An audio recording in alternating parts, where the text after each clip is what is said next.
तो देखो भाई, इस वीडियो में हम क्या पढ़ने जा रहे हैं, size of molecule of oleic acid. तो ओलिक एसिड क्या होता है? Alloy oil. क्या होता है ये? ओलाई ऑयल, जैतून का तेल बोलते हैं इसको।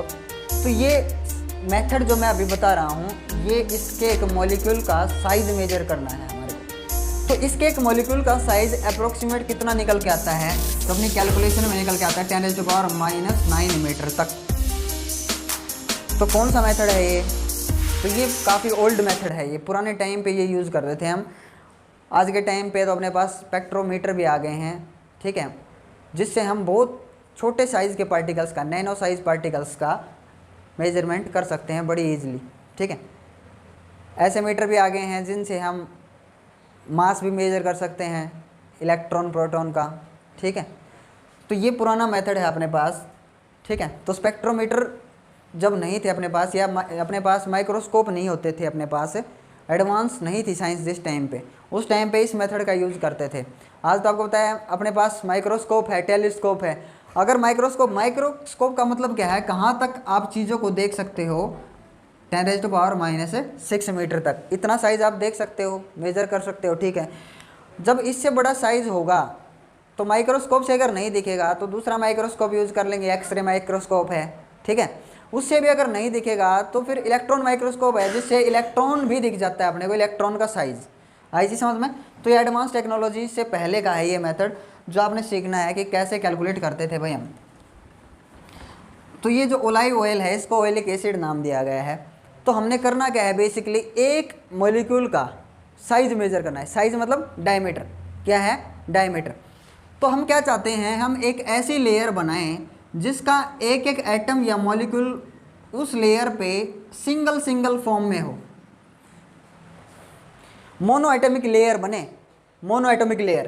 क्योंकि अगर आप ओलिक एसिड ऐसे उठा लिया आपने, थोड़ा सा एसिड अगर आप उठा लेते हो तो वो किस फॉर्म में होता है? ऐसे मोनो एटॉमिक लेयर नहीं होती, क्योंकि एक के ऊपर एक मॉलिक्यूल ऐसे चढ़े होते हैं। अगर आपने पानी के ऊपर या कहीं आपने डाल दिए तो फिर एक मॉलिक्यूल का साइज़ तो आपके पास आएगा नहीं, ये तो ढेर सारे मॉलिक्यूल्स इकट्ठे हैं, ठीक है। तो हम क्या चाहते हैं कि इस सॉल्यूशन को हम रेयर से रेयर कर सकें। रेयर से रेयर मतलब बहुत ज़्यादा उसको पतला करें, डाइल्यूट बोल सकते हैं। तो हम क्या करेंगे, उसमें अल्कोहल मिक्स करेंगे, बार बार अल्कोहल मिक्स करेंगे। तो अल्कोहल का अमाउंट बहुत ज़्यादा होगा और उसमें एसिड बहुत कम, ठीक है। एसिड का कंसंट्रेशन क्या होगा? बहुत ही कम, ठीक है। तो हम इसको क्या करेंगे, इसमें 1 cc हम लेंगे, मेथड बता रहा हूँ आपको, आप खुद भी कर जाओगे बाद में।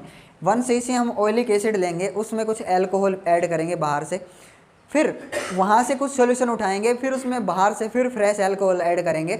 तो ऐसे बार बार अल्कोहल ऐड करने से ये हम मानेंगे कि ये बहुत ज़्यादा डाइल्यूट पतला हो गया है। फिर एक एक एटम इसका अलग अलग हो जाएगा। वाटर सरफेस पे, बकेट में वाटर सरफेस पे इसको डालेंगे, पोर करेंगे एंड ड्रॉप्स, तो वहाँ पे इसकी एक फिल्म बनेगी, फिल्म लेयर बोल सकते हैं, थिन लेयर। और उस लेयर की जो डायमीटर या थिकनेस जो बोल सकता हूँ मैं, क्योंकि जो लेयर की थिकनेस है, लेयर की थिकनेस वो क्या देगा आपको? डायमीटर या फिर साइज ऑफ ए मॉलिक्यूल, ठीक है। तो देखो मेथड, इसको स्टेप्स में तोड़ के समझाता हूँ। स्टेप 1, स्टेप्स में याद रखना बहुत ही ईजी होगा भाई, सबसे ईजी मेथड मैं आपको करवा रहा हूँ। 2 मेथड है इसमें, सबसे ईजीएस्ट वे में मैं समझा रहा हूँ। स्टेप 1 क्या है? स्टेप 1 में हम क्या करेंगे, take 1 cc of oleic acid plus क्या करना है आपने, टेक 19 cc ऑफ अल्कोहल। ये स्टेप 1 रहेगा। यानी कि यहाँ पे देखिए 1 cc का मतलब नहीं जानते बच्चे, 1 cc मतलब 1 सेंटीमीटर क्यूबिक वॉल्यूम है ये, जो अप्रोक्सीमेट आप क्या ले सकते हो, 1 ml, ठीक है ना।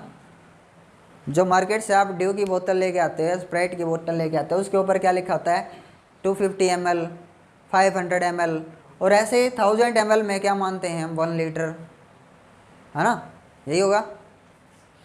तो 1 cc आपने क्या उठाया, ऑयलिक एसिड, इसमें आपने क्या ऐड किया, 19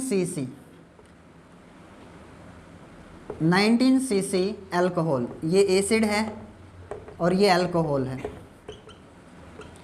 इतना वॉल्यूम हमने ऐड किया, इसको हमने 1 बना दिया पूरे सॉल्यूशन को। अब आपको पता है कितना रेशियो है ये, अल्कोहल और एसिड रेशियो कितना है सॉल्यूशन में, 1:19 दिख रहा है आपको। टोटल सॉल्यूशन कितना हो गया, टोटल कितना हो गया है ये 20 cc, ठीक है, 20 ml सॉल्यूशन हो गया है। अब क्या करो, इसमें से 1 cc उठाएंगे अगले स्टेप में, इसमें से कितना उठाएंगे 1 cc। पहले यूँ देखो इसमें एसिड और अल्कोहल की अमाउंट कितनी है, यूँ देखो बस, अल्कोहल और एसिड का रेशियो आपको बता रहा है, अल्कोहल ज़्यादा है अमाउंट में और एसिड बहुत कम है, दिख रहा है क्लियरली। तो देखो इन 20 cc सॉल्यूशन या फिर 20 cc सॉल्यूशन कंटेन्स एसिड, कितना एसिड कंटेन करता है 1 cc, दिख रहा है ध्यान से देखो, 20 cc सॉल्यूशन में एसिड की अमाउंट कितनी है, कंसंट्रेशन कितना है 1 cc। तो अगर इसका 1 cc आप उठाते हो, 1 cc of this solution contains acid कितना 1/20 इतना cc, आई जी समझ में। अब नेक्स्ट स्टेप क्या है, इसमें से हमने 1 cc उठाना है, 20 cc में से 1 cc उठाएंगे। Second step, take 1 cc of above solution plus क्या ऐड करना है 24 cc of fresh alcohol, fresh बिल्कुल फ्रेश हो, यानी कि ये वाली अल्कोहल नहीं, ये तो पहले ऐड हो चुकी है, फ्रेश मतलब बाहर से, ठीक है। अब 24 ये हो गया और 1 ये हो गया, ये समझिए।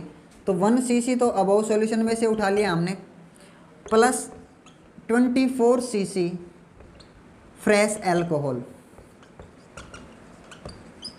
फ्रेश है ये, और ये है अबव सॉल्यूशन का। अब ये देखो ये टोटल सॉल्यूशन कितना हो जाता है अगर हम इसको मिक्स करते हैं, तो यहाँ पे 1:24 है एसिड और अल्कोहल रेशो, चलो बाद में देख लेंगे इसको। टोटल सॉल्यूशन देखिए, टोटल सॉल्यूशन कितना है, टोटल सॉल्यूशन हुआ 25 cc। सो 25 cc सॉल्यूशन कंटेन्स एसिड। अब इसमें एसिड कितना है, इतना ही तो एसिड है पहले वाला 1/20 cc। इसमें एसिड कितना था, इसमें एसिड 1 cc था ना अपने, पहले इसमें से 1 cc उठाया था, उसमें एसिड की अमाउंट कितनी थी 1/20। तो इसमें से पूरे में से अगर 1 cc उठाओगे आप, 1 cc solution contains acid 1/20 divide by 25 नीचे आ जाएगा। अब इसकी और इसकी मल्टीप्लाई आप करोगे कितना आएगा 1/500 cc, ठीक है समझ में।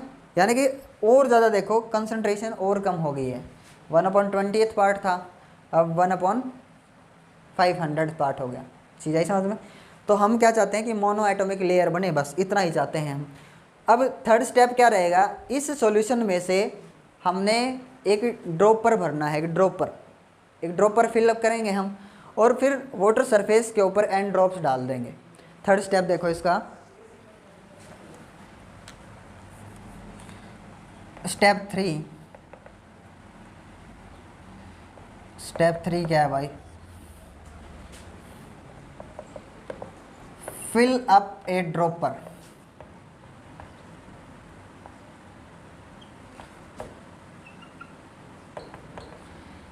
या फिर बुरेट भी बोल सकते हैं हम। जैसे हमारे को लैब में एक ट्यूब मिलेगी ऐसे, ठीक है, उस ट्यूब के ऊपर मेंशन होंगी सारी चीज़ें ऐसे, वो ड्रॉपर टाइप ही है, तो उसको बुरेट बोलते हैं हम। केमिस्ट्री लैब में मिलेगी ये ऐसे ड्रॉपर जैसी है, ऊपर से ऐसे, इसको हम ड्रॉप्स के फॉर्म ऐसे ड्रॉपर को ऊपर से भेज सकते हैं ना, ठीक है। तो यहाँ तक फिल कर दिया, यहाँ तक मान लीजिए, यहाँ तक है, मान लीजिए इसका वॉल्यूम दे रखा है, इस पर बिल्कुल अलग अलग मेंशन होगा कि 1 cc 2 cc ऐसे 19 cc यहाँ तक, और यहाँ तक फिल करोगे तो 20 cc तक फिल हो गया। यहाँ ए ड्रॉपर आपने फिल किया 20 cc तक मान लो, और फिर आपने बकेट में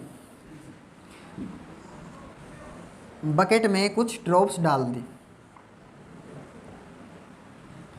मान लेते हैं ये बकेट है और बकेट में भरा हुआ है पानी यहाँ तक, ठीक है। तो आपने जैसे ही एन ड्रॉप्स डाले यहाँ, तो यहाँ एक थिन लेयर बनेगी, पतली सी लेयर बन जाएगी। बस उस लेयर की थिकनेस मेजर करनी है। अब वो लेयर इतनी पतली होगी कि नंगी आंखों से तो हम मेजर कर नहीं पाएंगे, या कोई ऐसा इंस्ट्रूमेंट नहीं था अपने पास जिससे उसकी थिकनेस मेजर कर पाएँ। तो फिर क्या है, कैलकुलेशन करेंगे बस उस थिकनेस के लिए। यहाँ पे मोनो एटॉमिक लेयर आ जाएगी, यूँ मानो एक सिंगल एटम्स या मॉलिक्यूल ऐसे आ जाएगा इस कार्बोनिक एसिड का, और उसकी थिकनेस क्या मान लेते हैं, T। अब देखिए एन ड्रॉप्स हमने पोर की वाटर सरफेस के ऊपर, तो आपको पता है इसमें एसिड का अमाउंट है, और आपको पता है इसमें कुछ अमाउंट अल्कोहल का भी, अल्कोहल ज़्यादा है, तो अल्कोहल एवोपरेट हो जाएगी इसके ऊपर से सारी की सारी, क्योंकि अल्कोहल जल्दी एवोपरेट होती है एयर के कांटेक्ट में आने से। तो एयर के कांटेक्ट में आते ही अल्कोहल एवोपरेट हो जाएगी, और जो भी थिकनेस बचेगी इस फिल्म की, वो सारी की सारी किसकी होगी, मोनो एटमिक लेयर होगी। वो एक सिंगल एटम या मॉलिक्यूल की लेयर होगी ऑयलिक एसिड की। चीज़ आई समझ में। अब हमने 20 cc, मान ले 20 cc तक भरा था हमने, और 19 cc तक खाली कर दिया ऐसे, जब हमने एन ड्रॉप्स पोर की इसके अंदर डाली।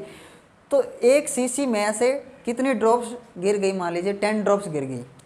1 cc में कितनी ड्रॉप गिरी, 10 ड्रॉप्स। तो एक ड्रॉप का वॉल्यूम आपको पता चल गया, 10 ड्रॉप्स का वॉल्यूम कितना है, 1 cc।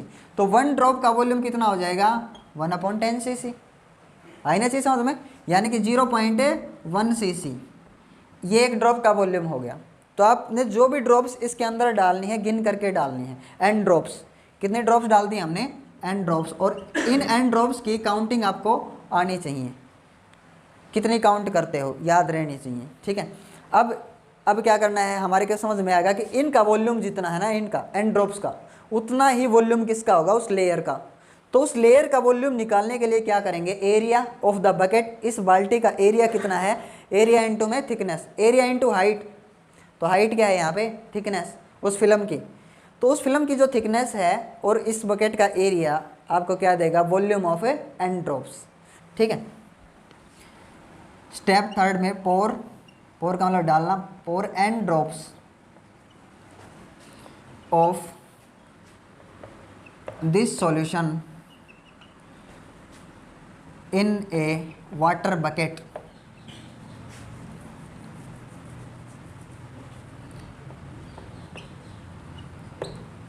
ठीक है।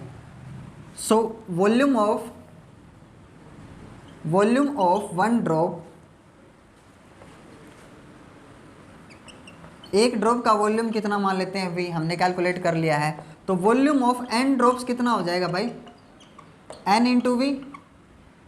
सो आगे इस सॉल्यूशन में से हमने उठाया था वो ड्रॉप पर, इसी में से तो फिल किया था 1/500 जिसमें एसिड था, 1/500 AC ये वाला। तो इसमें एन ड्रॉप्स में एसिड का अमाउंट कितना होगा, वॉल्यूम ऑफ या concentration of acid in an drops में एसिड का वॉल्यूम कितना होगा, NV में 500। चीज आई समझ में। तो ये एन ड्रॉप्स का वॉल्यूम और इस फिल्म का वॉल्यूम क्या हो जाएगा, इक्वल। स्टेप 4 अपना लास्ट स्टेप,